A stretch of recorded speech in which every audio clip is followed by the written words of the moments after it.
एक समय की बात है, हिमालय की गोद में बसा एक प्राचीन आश्रम था। वहां एक महान ऋषि अपने शिष्यों को ज्ञान का पाठ पढ़ाते थे। उनके शिष्यों में से एक था अर्जुन, जो बहुत होशियार था, लेकिन उसमें एक कमी थी। वह बहुत जल्दी प्रतिक्रिया देता था और अपनी बात कहने के लिए हमेशा उतावला रहता था।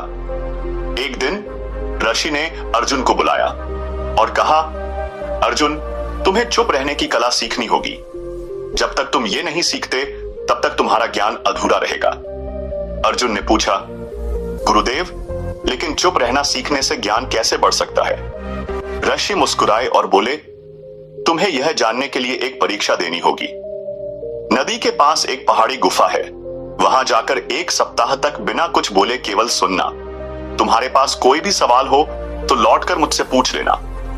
अर्जुन ने आदेश का पालन किया और गुफा में जाकर ध्यान मग्न हो गया। पहले दिन उसे हर आवाजें बेतरतीब लग रही थी। हवा की सरसराहट, पत्तों की खड़खड़ाहट, नदी की कलकल। लेकिन धीरे धीरे उसने महसूस किया कि इन सब में भी एक लय है, एक संगीत है। जैसे जैसे दिन बीतते गए, अर्जुन की बेचैनी कम होने लगी। वह अब केवल सुनता था ध्यान से, बिना प्रतिक्रिया दिए।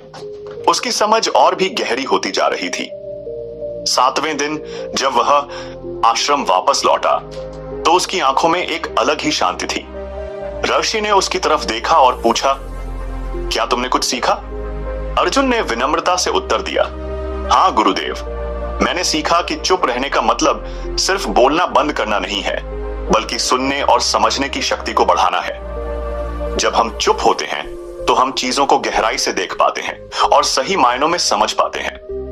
ऋषि ने प्रसन्न होकर कहा, अर्जुन, यही चुप रहने की कला है।